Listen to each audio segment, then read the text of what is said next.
తాకట్లో ఉన్న మీ బంగారాన్ని విడిపించి ఆ రోజు ఆన్లైన్ రేటుకి కొంటాం. Sharma gold company.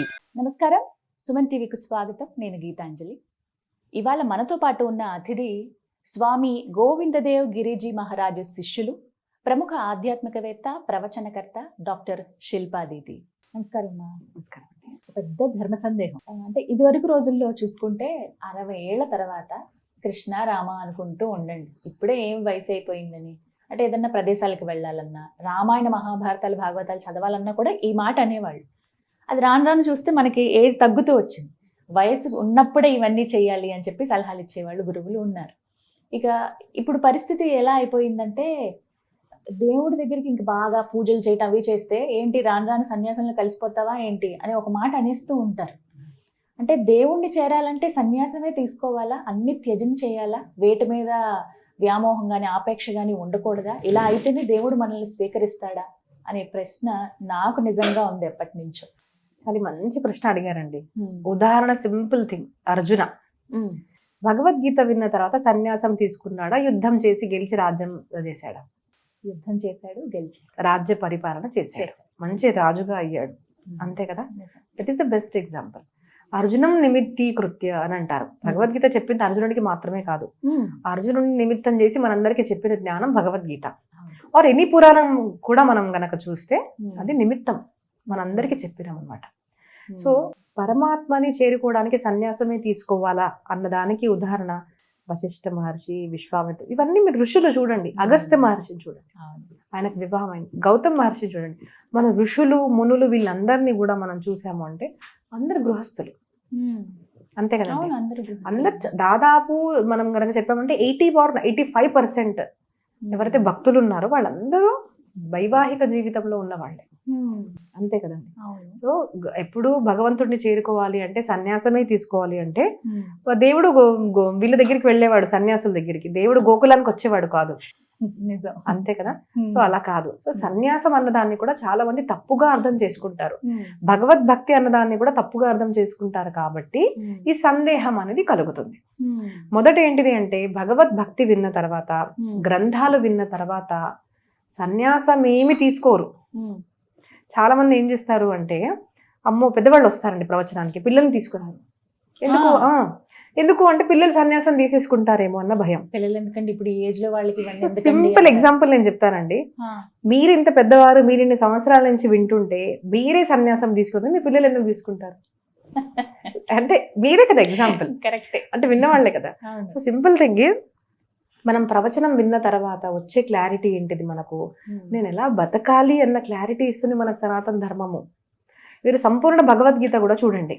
ఎప్పుడు లేవాలి, ఎప్పుడు పడుకోవాలి, ఎంత తినాలి, యుక్తాహార విహారస్య, ఇవన్నీ చెప్పారు. మనకు శత్రువులు ఉన్నప్పుడు దాన్ని ఎలా జయించాలి అని చెప్పారు. సంసారంలో ఉండి కూడా ఇన్ని కష్టాల చుట్టూగా విపరీత పరిస్థితి అందరికీ ఉంటుంది. అప్పుడు ఎలాగా నువ్వు జయించాలి దాన్ని.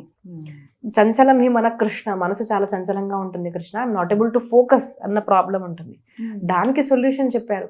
సంపూర్ణ భగవద్గీత విన్నవాళ్ళు will be good student, good housewife, good partner, అన్ని. మీరు ఈ లైఫ్ లో ఏదన్నా సక్సెస్ఫుల్ అవ్వాలి అనుకుంటే ఏ క్షేత్రంలో అయినా భగవద్గీత వినాలి. అది మీకు మైండ్ మీద, బాడీ మీద కంట్రోల్ అనేది ఇస్తుంది. ఎప్పుడు ఎలా ఆలోచించాలి, ఏం చేస్తే బాగుంటుంది, ఏం చెయ్యకూడదు అని చెప్పేది మనకు ఈ గ్రంథాలు అనమాట. సో చాలా మంది ధార్మిక గ్రంథాలు అంటే సన్యాసం వైపు తీసుకెళ్తాయి అనుకుంటారు. కాదు, సన్యాసం వైపు ఏమి తీసుకెళ్ళవు. మీరు జీవించే దాన్ని మంచిగా ఎలా జీవించాలి అని నేర్పించేవి మనకు గ్రంథాలు. సెకండ్ థింగ్ is సన్యాసం తీసుకోవాలి అనుకుంటారు భగవద్భక్తి. సో ఈ ప్రశ్న మనకు దేవి భాగవతంలో వస్తుందండి. శ్రీమద్ భాగవతంలో ఉన్న శుక మహర్షి వేరే, దేవి భాగవతంలో ఉన్న శుక మహర్షి వేరే. అంటే మనకు మనవంతర డిఫరెన్స్ తో వచ్చిన కథ అంటారు. సో ఆ యూత్ లో ఉన్న యంగ్ ఉన్న శుక మహర్షి ఏమంటాడు అంటే, నాన్నగారు వ్యాసుల వారు ఇద్దరు వేరే వ్యాసులు. ఈయన ఏమంటారు అంటే, నాన్న నేను దేవుడిని చేరుకోవాలనుకుంటున్నాను, నేను సన్యాసిగా అయిపోతాను. లేదు నాన్న, నువ్వు పెళ్లి చేసుకో, వివాహం చేసుకో, సంతానం ఉండాలి అని చెప్తారు వ్యాస మహర్షి. అయితే లేదు లేదు, మీరు అలాగే చెప్తారు, మీరు గృహస్థాశ్రమంలో ఉన్నారు కాబట్టి, కానీ నాకు తీవ్రమైన వైరాగ్యం కలిగింది, నేను సన్యాసం తీసుకుంటాను. ఈ ప్రాబ్లం చాలా మంది పేరెంట్స్ కి కూడా వస్తుంది. పిల్లలు ఇలా అంటుంటారు ఒక ఏజ్ లో. ఎందుకు అంటారండి? మన చుట్టూ చూసిన ప్రాబ్లమ్స్ ఉంటే ఏమనిపిస్తుందంటే, ఒక డీప్ మనం చూసామంటే వైరాగ్యం ఉండదు పిల్లల్లో. ఆ ఏజ్ ఎలా ఉంటుందంటే పారిపోదాం అనిపిస్తుంది. ఇవన్నీ ఎందుకు? సో 2 things, ఏదైతే మనం సూసైడ్ గురించి ఆలోచిస్తాం, లేదంటే సన్యాసం వైరాగ్యం ఆలోచన. ఎందుకు అంటే డీప్ మనం కనుక చూసామంటే మనకు సన్యాసం లేదు, వైరాగ్యం లేదు, ఏమీ లేదు. అంటే వాళ్ళని తప్పు పట్టడం లేదు, ఆ ఏజ్ అలాంటిది. ఇవన్నీ ప్రాబ్లమ్స్ చూసి దీని నుంచి పారిపోదాం, ఎందుకు ఇవన్నీ చేయడము, ఎలాగన్నా చనిపోతాం కదా మళ్ళీ ఎందుకు బతకడము అన్న క్వశ్చన్ ఒకటి ఉంటుంది. సో సేమ్ క్వశ్చన్ రాముడికి వచ్చింది అప్పుడు. సో యోగ వాసిష్ఠ గ్రంథము వశిష్ఠ మహర్షి యూత్ ఉన్న రాముడికి చెప్పాడు. Because Rama was into depression. అంటే మనకు చెప్పడానికి అనుకోండి రాముడు డిప్రెషన్ ఎలా వస్తుంది, కానీ మనకు చెప్పడానికి జరిగింది. సిమిలర్లీ భగవద్గీత, సిమిలర్లీ అన్ని పురాణాలు కూడా. సో అప్పుడు మనం అర్థం చేసుకోవాలి ఏంటిది అంటే పిల్లలకి ఏం సన్యాసం కలగడం లేదు. సన్యాస వ్రతం అంటే చాలా కష్టము. మనం ఏమనుకుంటాము, సన్యాసం తీసుకున్నాము అంటే అన్ని వదిలేయాలనుకుంటాము. కాదు, సన్యాసులకి కూడా దీక్ష ఉంటుంది. వాళ్ళ పూజ ఆరాధన, వాళ్ళు ఒక ప్లేస్ లో ఉండకూడదు.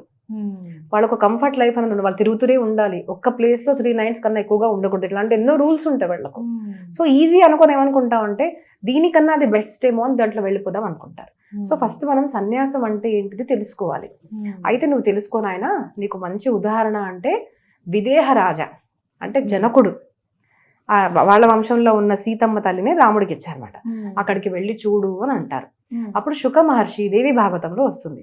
శుక బ్రహ్మ యంగ్ అనమాట. అక్కడికి వెళ్ళి చూస్తే గేట్ దగ్గర ఆగుతాడు. నేను ఇలాగ రాజుని కలపాలనుకుంటున్నానంటే మీరు ఇక్కడే ఆగండి అంటారు. కావాలని 3 days అక్కడే బయట నుంచో పెడతారు. 3 days అలాగే ఉంటాడు. తర్వాత గేట్ లోపల తీసుకొచ్చి ఒక రూమ్ లో పెడతారు. రాజుని కలవాలని అంటే ఇక్కడే వెయిట్ చేయండి, కొంచెం రాజు బిజీగా ఉన్నారంట. మళ్ళీ 3 days వెయిట్ చేస్తారు. ఆ 3 days లో ఏం చేస్తారు అంటే అందమైన ఆడపిల్లలు, మంచి మంచి ఫుడ్స్ ఇవన్నీ కూడా పంపించి తను ఏం తీసుకుంటాడు ఏం చేస్తాడో నాకు చెప్పండి. ఆడపిల్లలు దేనికన్నా సిద్ధమే, కానీ తను దేని కోరుకోడు. నేను రాజుని కలవడానికి వచ్చానంటే నాకు ఇవేమీ వద్దు అంటారు. ఇలాగ సమయం అయిపోయిన తర్వాత ఆ విదేహ రాజు అన్నవాడు వచ్చి కలుస్తాడు. అప్పుడు వాళ్ళిద్దరి మధ్యలో కలిగిన సంభాషణ జరిగిన తర్వాత శుక మహర్షి మ్యారేజ్ చేసుకుంటాడు. అంటే ఎవరిని చూశాడు? విదేహ రాజా అనబడే రాజు విదేహ స్థితిలో ఉంటూ రాజ్యాన్ని ఎలా పరిపాలిస్తున్నాడు. విదేహ అవస్థ అన్నది మనసుకు రావాల్సింది, శరీరానికి రావాల్సింది కాదు. అన్నీ వదిలేసుకున్నాము, సన్యాస బట్టలు వేసుకున్నాము, కానీ మనసులో మనకు కామము, క్రోధము, లోభము, ఈర్ష్య ఏమన్నా ఉందనుకోండి, సన్యాసం ఎలా అయిపోతుంది? That's the highest stage. అది కూడా సన్యాస దీక్ష తీసుకున్న తర్వాత ప్రాక్టీస్ లో ఉండాలి. ఇంకా అది సన్యాసం తీసుకోగానే వాళ్ళు సన్యాసులు అయిపోరు. అదొక ఇంకా స్టేజ్ అనమాట, అది సాధన స్టేజ్ అది. సో కాబట్టి దాన్ని కంపేర్ చేసుకోకండి, ఇట్స్ హైయెస్ట్ స్టేజ్ అనమాట. చాలా ఓర్పుగా ఉండాలి. మీరు సింపుల్ గా ఒకరు మిమ్మల్ని బూతు తిట్టినా ఒకరు పొగిడినా కూడా ఇద్దరిని సమానంగా చూడగలుగుతారా? అలాంటి అవస్థలో ఉన్నారంటే సన్యాసం తీసుకోండి. కానీ అలాంటి అవస్థలో లేనప్పుడు నాకు 10 రూపాయలు ఇచ్చాడినా 500 ఇచ్చాడినా సమానం చూడలేరు అంటే సన్యాసం తీసుకునే లాభం లేదు. సన్యాసిగా ఉన్న వాళ్ళు అందరూ సమానంగా చూడగలిగే అవస్థ రావాలి. అది మానసిక అవస్థ, శారీరక అవస్థ కాదు. సో అక్కడ జరిగిన సంఘటన ఏంటిదంటే విదేహ రాజు ఎవరైతే ఉంటాడో ఆ రాజు ప్రవచనం వింటూ ఉంటాడు.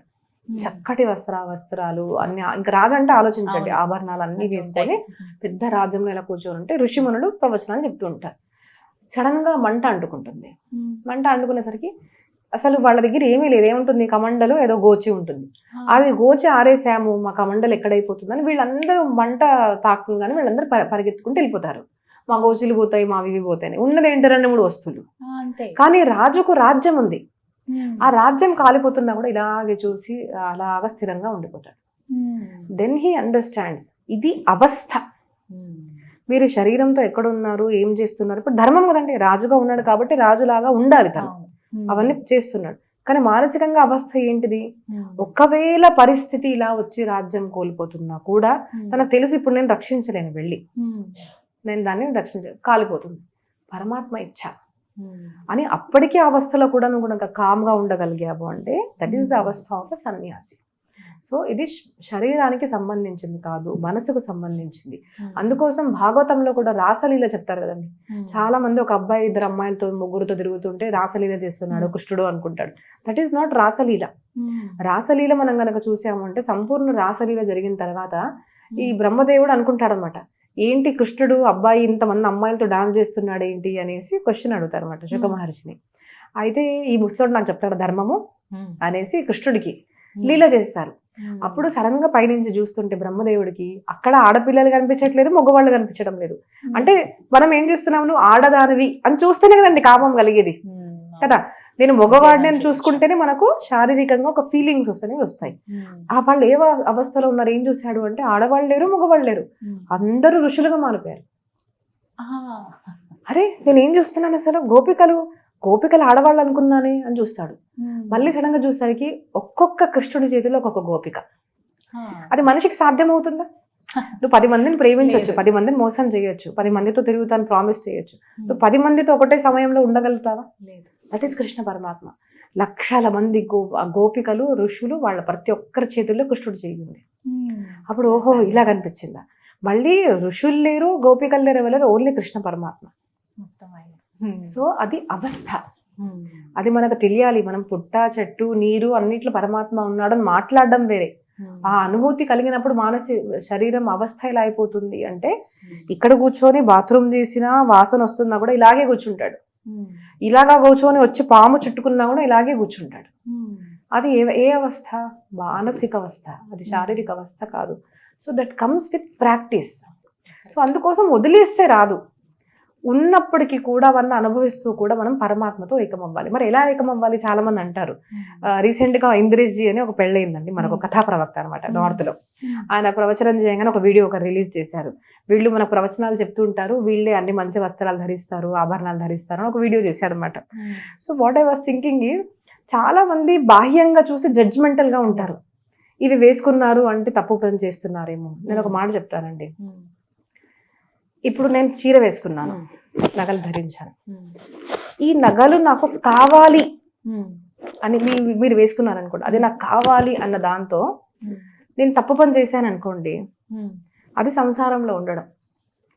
సహజంగా వచ్చి వేసుకుంటారు, నాకు 10,000 చీర ఇచ్చినా నేను వేసుకుంటాను. అదే మొన్న రీసెంట్గా ఒక ఆయన ఏమో 200 చీర పంపించి తల్లి వేసుకుంటామంటే వేసుకుంటానండి అన్న. నేను మీరు 10,000 చీర వేసుకున్నా ఎంత సంతోషంగా వేసుకున్నాను, అంతే సంతోషంతో 200 చీరలు కూడా వేసుకున్నాను. నేను దానికోసం ప్రయత్నించడం లేదు.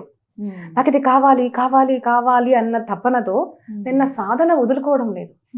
సహజంగా వచ్చింది స్వీకరించి సహజంగా త్యాగం కూడా చేయగలుగుతున్నాను. కానీ ఇది వేసుకోవాలి అన్న దాంతో ఇప్పుడు మనం ఆడపిల్లలు చూస్తున్నామండి, తప్పుడు పని గురవ్వడానికి కారణం ఏంటో తెలుసా?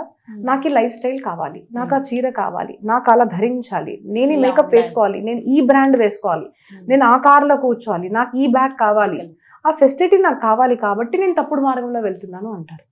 అప్పుడు ఏమవుతుంది? మీ కోరిక మీకు తప్పుడు పని చేసే దారిలో తీసుకెళ్తుంది. అప్పుడు అది సన్యాసం కాదు, సహజంగా వస్తుంది. మీరు ఇప్పుడు నేను ఒక రిచ్ ఫ్యామిలీలో పుట్టాను, మా ఫ్యామిలీ అంటే వెల్ ఆఫ్, నాకు ఇస్తారు, నేను వేసుకుంటాను. లేదనుకోండి దానివల్ల నేను తపన పడను. మా నాన్నగారు నాకు ఇచ్చారు, నా ఎగ్జాంపుల్ నేను చెప్తాను, ఇచ్చారు, నేను అన్ని వేసుకుంటాను. మరి ఇది ఎవరు చూడరే? మరి అమ్మకి ఇచ్చిన డబ్బులు వాళ్ళ నాన్నగారు ఆవిడ ప్రవచనానికి అసలు పెడుతున్నారు. నేను చాలా మంది ఫూల్ అనుకుంటారు, నాకు వచ్చిన డబ్బులు నేను పెట్టడం కదా, నా ధర్మ ప్రచారం కోసం నేనే పెట్టుకుంటాను. నేను 16 years నుంచి నేను ఇంత దక్షిణాన్ని ఎక్కడ అడగలేదు, ఎందుకు నన్ను గ్లోరిఫై చేయరండి ఎవరు? మరి మీరు ఎక్కడికైనా ప్రోగ్రామ్కి వెళ్తే ఇంతని అడుగుతారు కదా, ఒకరినైనా అడగండి నేను ఇంత అడిగానని. నేను వీడియోగ్రఫీ కూడా ఇప్పుడు కంపల్షన్ చేయడానికి కారణము, ఎన్నో సంవత్సరాల నుంచి ప్రవచనాలు చెప్తున్నాను, అది ఇప్పుడు 100 మంది విన్నారనుకోండి, యూట్యూబ్ లో వేస్తుంటే 1,00,000 మంది దాకా వెళ్ళాలి. అదే పడిన కష్టము 1,00,000 మంది దాకా రామాయణం భాగవతం వెళ్ళాలి. కాబట్టి మనం వీడియో పెట్టుకుంటున్నాం. కాబట్టి అదేదో మేము కూర్చుంటే తింటుంటే వీడియో తీయమని ఎప్పుడు నేను చెప్పాను. నా వీడియోస్ మీరు చూడండి, ప్రతి ఒక్కటి క్యాచ్ చేసి రియల్ లైఫ్ కాదు, నాది రియల్ లైఫ్. నేను చేస్తున్న ప్రతి కార్యం కూడా నాకు సహకరిస్తే మంచిదే, సహకరించుకుంటే ఉన్న డబ్బులు నా ధర్మ ప్రచారం కోసం నేను చేయాలని తపన పడుతున్నప్పుడు అది ఎందుకు ఎవరికి అనిపించదు? సో థింగ్ ఈజ్, మీకు సహజంగా వచ్చింది మీరు ఉపయోగించుకోండి, దానికోసం తపన పడి ప్రయత్నించి తప్పుడు మార్గంలో వెళ్ళకండి. అది సన్యాసం. సన్యాసం ఇస్ నాట్ ఈజీ. వస్త్రాలు మారిస్తే సన్యాసం కాదు. సన్యాసము గొప్ప సాధనకు ప్రారంభం అవుతుంది అక్కడి నుంచి, అది అంతం కాదు. సో వస్త్రధారణ అన్నది సన్యాసం కాదండి. అండ్ మీరు ఎప్పుడు చెప్తారు అందరికీ కూడా, మీరు భాగవతం రామాయణం విన్న తర్వాత మీ పిల్లలు మీరు మంచి మనుషులుగా మారుతారు, సన్యాసిగా అవ్వరు. Best example is Arjuna. అంతే కదా, అది నిజం. చక్కగా చెప్పారు, ధన్యవాదాలు.